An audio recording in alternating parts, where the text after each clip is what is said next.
Hello friends, welcome to my channel. నా పేరు కళ్యాణ్. ఈరోజు మనం క్షేత్రగణితం నుండి ఎస్ఐ కానిస్టేబుల్కి సంబంధించిన ప్రీవియస్ క్వశ్చన్స్ ఒక రెండింటిని డిస్కస్ చేద్దాం. ఆ క్వశ్చన్స్ ఏంటంటే, ఒక దీర్ఘచతురస్రపు కాగితాన్ని రెండు సర్వసమాన భాగాలుగా ఒక జత భుజాల వైపు మడిచినప్పుడు ఒక భాగపు చుట్టుకొలత ఒక్కొక్క భాగపు చుట్టుకొలత 34 సెంటీమీటర్లు.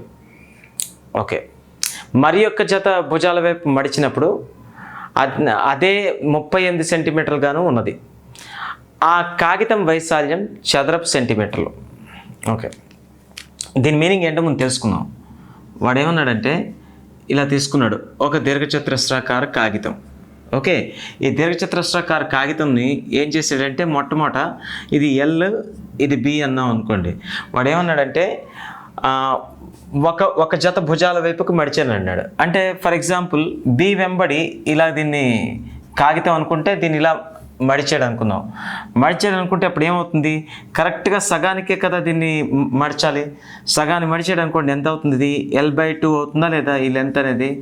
ఈ L/2 లెంత్ వెంబడి మడిచి ఆ కాగితాన్ని మడత పెడితే ఆ కాగితం ఎలా వస్తుంది? ఇలా వస్తుందా లేదా? ఇలా వస్తుంది. అప్పుడు ఇది ఎంత అయింది? L/2 ఇంటూ బి అయింది. అంతేనా? L/2 ఇది బి. బి మారిందా? లేదు. ఎందుకంటే ఇది ఈ విధంగా పొడవు వెంబడి మడత పెట్టాడు. ఇలా మడత పెట్టినప్పుడు దాని యొక్క చుట్టుకొలత ఎంత ఇచ్చాడు వాడు? ఆ చుట్టుకొలత 34 సెంటీమీటర్ ఇచ్చాడు. ఇప్పుడు ఇది కూడా ఏ ఆకారం? దీర్ఘచతురస్రాకారమే. మరి దీర్ఘచతురస్రాకారానికి చుట్టుకొలత ఎంత అవుతుంది? ఇది L/2. ఓకే, ఇది L ఎంత అనుకుంటే, ఇగో ఇది L/2 బి. ఇప్పుడు దీని యొక్క చుట్టుకొలత ఎంత అవుతుంది? 2 ఇంటూ పొడవు ప్లస్ వెడల్పే కదా. ఓకే, సో దీని యొక్క చుట్టుకొలత, దీని చుట్టుకొలత ఎంత అవుతుంది?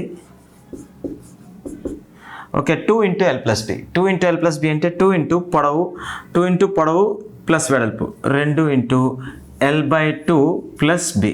ఓకే, అంటే మడత పెట్టిన భాగం యొక్క చుట్టుకొలత. అది కూడా దీర్ఘచతురస్రాన్ని చూపిస్తుంది. అంటే దీనిలో పొడవు వెడల్పులు L/2 బీలు. Okay, so 2 into L/2 B plus B. 2 into పొడవు ప్లస్ వెడల్పు. ఓకే, ఇది దీని యొక్క చుట్టుకొలత అయింది. అయితే ఈ చుట్టుకొలత విలువ వాడు ఎంత ఇచ్చాడు చూడండి. ఈ చుట్టుకొలత విలువ 2 ఇంటూ ఇక్కడ నేను కసాకు తీసేసాను అనుకోండి, ఎంత అవుతుంది? L ప్లస్ 2b కదా, ఇది 2b/2. దీని యొక్క విలువ వాడు ఎంత ఇచ్చాడు? మనకి 34 ఇచ్చాడు. ఓకే, 34. ఇది ఈక్వల్ టు ఎంత? 34. ఇప్పుడు ఈ 2ని కట్ చేసేయచ్చు కదా. అంటే ఇక్కడ ఎంత అయింది? L plus 2b equal to ఎంత? 34. ఓకే, ఇప్పుడు సందర్భం రెండో సందర్భానికి వద్దాం. రెండో సందర్భంలో వాడు ఏమన్నాడు? వేరొక భుజం వెంబడి మడత పెట్టాడు. అంటే ఇప్పుడు వెడల్పు వెంబడి మడిచాడు అనుకోండి. దాన్ని వెడల్పు వెంబడి మడిస్తే ఎలా రావాలి చూడండి, ఇలా రావాలి కదా. వెడల్పు వెంబడి మడిచేటప్పుడు ఇది L అనుకుంటే ఇది B అనుకుంటే, వెడల్పు వెంబడి మడచాలంటే ఎలా మడత పెట్టాలి? ఇలా మడత పెట్టాలి. అంటే వెడల్పు రెండు సగభాగాలుగా చీలిపోతుంది. ఇప్పుడు దీని వెంబడి ఇలా మడిచినట్లయితే ఎలా వస్తుంది? ఈ షేప్ వస్తుంది. అంతేనా కదా? ఇలా వస్తుంది. ఇప్పుడు ఇది ఎంత అయింది? B/2 అయినట్టే కదా. B/2. అలాగే ఇది ఎంత అయినట్టు? L. ఇప్పుడు దీని యొక్క చుట్టుకొలత ఎంత అవుతుంది? ఇది కూడా దీర్ఘచతురస్రాకారమే కాబట్టి దీని దీర్ఘచతురస్రాకారం యొక్క చుట్టుకొలత ఎంత అవ్వాలి? 2 ఇంటూ పొడవు ప్లస్ వెడల్పు. అంటే దీని చుట్టుకొలత, ఓకే, దీని చుట్టుకొలత ఎంత అయింది? 2 ఇంటూ పొడవు ప్లస్ వెడల్పు 2 ఇంటూ L ప్లస్ వెడల్పు ఎంత? B/2. ఇక్కడ కూడా దీని ఎల్సిఎం తీసుకున్నాం అనుకోండి, ఎంత అవుతుంది? 2 ఇంటూ L. ఓకే, 2 ఇంటూ ఇక్కడ 2 into 2L plus B/2. Okay, ఇది కట్ చేస్తే ఎంత అయింది? 2L ప్లస్ B అయింది. అంతే కదా. ఈజ్ ఈక్వల్ టు ఎంత? 2L plus B. ఇది చుట్టుకొలత. అయితే చుట్టుకొలత విలువ వాడు ఎంత ఇచ్చాడు? 38 సెంటీమీటర్స్ ఇచ్చాడు. అంటే ఈ విధంగా మడిచినప్పుడు దాని యొక్క చుట్టుకొలత ఎంత ఇచ్చాడు? 38. ఓకే, సో 38 ఇచ్చాడు. కాబట్టి ఈ 2L ప్లస్ B అనే చుట్టుకొలత యొక్క విలువ ఎంత? 38. ఇప్పుడు ఈ రకమైన మోడల్స్ ఇచ్చేటప్పుడు కొంచెం ఓపికగా చేయాలి, అంతకంటే ఇంకేం లేదు. ఆలోచనకు పదును తప్ప వేరే మార్గం లేదు. ఇప్పుడు మనకి ఎన్ని కండిషన్లు వచ్చాయి? 2 కండిషన్లు వచ్చాయి. ఒకటో కండిషన్ ఏంటి? L plus 2b equal to 34. ఇగో ఎంతది L plus 2b equal to 34. అలాగే రెండోది ఏంటి 2l plus b equal to 38 అంటే 2l plus b equal to 38. Okay right. ఇప్పుడు దీంట్లోని మనం ఈ రెండిట్లో మనకు కావాల్సిన ఏంటి దాని యొక్క వైశాల్యం అడిగాడు. అంటే ఈ పేపర్ ముందు ఏదైతే కాగితం ఉందో ఈ కాగితం యొక్క అంటే ఏది మడత పెట్టక ముందు ఉండే కాగితం యొక్క వైశాల్యం కావాలి. అంటే దాని యొక్క పొడవు వెడల్పులు కావాలి. పొడవు వెడల్పులు అంటే ఎల్బి కావాలంటే ఈ రెండు సమీకరణాలు సాధించాలి. మీకు సింపుల్గా చెప్పవలసింది ఏంటంటే ఈ రెండు సమీకరణాల్లో మొదటి దాన్ని కనుక ఎల్ కానీ బి కానీ ఏదో ఒకటి క్యాన్సిల్ చేస్తే సరిపోతుంది. ఇప్పుడు ఎల్ని క్యాన్సిల్ చేద్దామంటే ఏం చేస్తే సరిపోతుంది? మొదటి సమీకరణంలో రెండు పక్కల మనం 2 చేత గుణించవచ్చు కదా. ఒక సమీకరణానికి ఇరువైపులా ఒకే సంఖ్య చేత గుణించిన సమీకరణం మారదు. సో కాబట్టి మీరేం చేయొచ్చు, ఇక్కడ 2 చేత గుణించవచ్చు. 2 చేత గుణించినట్లయితే ఏమైపోతుంది, ఇక్కడ చూడండి ఇది 2l 2 × 2 4b 2 × 34 68 అంతేనా. 2 34 68. సమీకరణానికి రెండు వైపులా మనం ఏం చేస్తాం, 2 చేత గుణించేసాం. ఇప్పుడు మనం ఈ రెండింటిని సాధించాలంటే మొదటి సమీకరణం నుంచి రెండో సమీకరణాన్ని తీసేయండి. మైనస్ చేస్తే 2l పోయాయి. ఇప్పుడు మిగిలింది ఏంటి 4b - b అంటే 3b ఈక్వల్ టు 68 - 38 అంటే ఎంత 30. ఓకే అప్పుడు b విలువ ఎంత అవుతుంది, ఆటోమేటిక్గా 10 అవుతుందా లేదా కొట్టేస్తే, అంటే b ఈక్వల్ టు ఎంత 10. b ఈక్వల్ టు 10 కాబట్టి ఇందులో కానీ b ఈక్వల్ టు 10 మనం పెట్టినట్లయితే మనకి ఎల్ విలువ కూడా వచ్చేస్తుంది. ఎల్ విలువ ఎంత అవ్వాలి అప్పుడు చూడండి, ఇక్కడ రెండో దానిలో మనం పెడదామా, పెడితే 2l ప్లస్ b యొక్క విలువ 10 2l ప్లస్ b కదా, అంటే b value 10 is equal to ఎంత 38. అంటే 2l ఈక్వల్ టు ఈ 10 అటుపోతే మైనస్ అవుతుంది కదా, 38లో -10 చేస్తే ఎంత 28 కదా, సో 28. 2తో కట్ చేస్తే ఎంత 14. అంటే ఎల్ విలువ ఎంత 14. క్లియర్. అంటే మనకి దీని నుంచి వచ్చేది ఏంటి, l equal to 14 b equal ఎంత 10. అంటే పొడవు వెడల్పులు మనకు వచ్చినట్టు. అప్పుడు పొడవు వెడల్పులు వచ్చినట్లయితే మనకు వైశాల్యం ఏంటవుతుంది ఎల్ ఇంటూ బి అంతేనా. సో కాబట్టి ఎల్ ఇంటూ బి అంటే మనకి ఎంత అవుతుంది, ఎల్ ఇంటూ బి వైశాల్యం ఎల్ ఇంటూ బి అంటే 14 10లే కదా, 14 10 ఎంత 140 చదరపు సెంటీమీటర్లు అంటే సెంటీమీటర్ స్క్వేర్ అనమాట. 140 చదరపు సెంటీమీటర్లు అది మనకు ఆన్సర్లో ఉందా లేదా, ఉంది. ఎన్ని ఆప్షన్లో ఉంది, ఫస్ట్ ఆప్షన్లోనే ఉంది. ఓకే సో కాబట్టి ఫస్ట్ ఆప్షన్ మన ఆన్సర్ అనమాట, ఆప్షన్ 1. ఓకే సో ఫ్రెండ్స్ మీ అందరికీ ఇలాంటి లెక్కలు చేసేటప్పుడు తెలియవలసింది ఏంటంటే ప్యూర్ మ్యాథ్స్ అంటేనే కొంత కాన్సెప్ట్ ఓరియంటెడ్. మీకు అర్థమెటిక్ లాగా ప్యూర్లీ క్యాలిక్యులేషన్ బేస్ కట్ చేయడానికి అవ్వదు. ఇక్కడ కొన్ని ఐడియాస్ అనేవి ఫ్రేమ్ అవ్వాలి. ఈ కాగితాన్ని ఇలా మడత పెట్టాడని, ఈ కాగితాన్ని ఇలా మడత పెట్టాడని, మడత పెట్టేటప్పుడు దాని డైమెన్షన్స్ అంటే దాని కొలతల్లో వచ్చే మార్పులు ఎలా ఉంటాయి వాటి మీద అవగాహన ఉండాలి.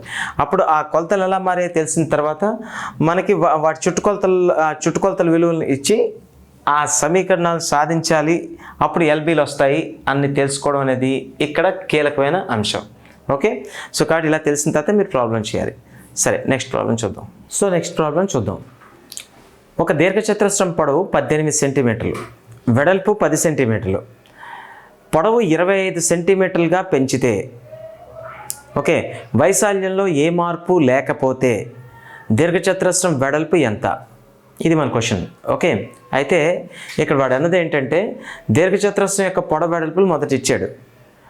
వాడు ఇంకోటి ఏమన్నాడంటే ఒకవేళ 18 సెంటీమీటర్ల పొడవున్న దీర్ఘచతురస్రాన్ని 25 సెంటీమీటర్ల పొడవుగా మార్చినట్లయితే మార్చాలి, అలాగే వైశాల్యంలో మార్పు రాకూడదు, అప్పుడు దాని వెడల్పు ఎంత అని అడిగాడు. అంటే ఇప్పుడు ఒకసారి చూడండి, మొట్టమొదటి ఇచ్చిన పొడవు ఎంత 18 సెంటీమీటర్లు, అలాగే వెడల్పు ఎంత 10 సెంటీమీటర్లు. ఓకే ఇది పాత పొడవు పాత వెడల్పు. ఇప్పుడు దీని వైశాల్యం ఎంత అవ్వాలి 18 × 10. క్యాలిక్యులేషన్ చేయాల్సిన అవసరం కూడా లేదు. ఇప్పుడు ఇదే పొడవుని వాడు ఎంత చేశాడు 25 సెంటీమీటర్లు చేశాడు. ఇదే పొడవుని ఎంత చేశాడు 20 సెంటీమీటర్లు చేశాడు.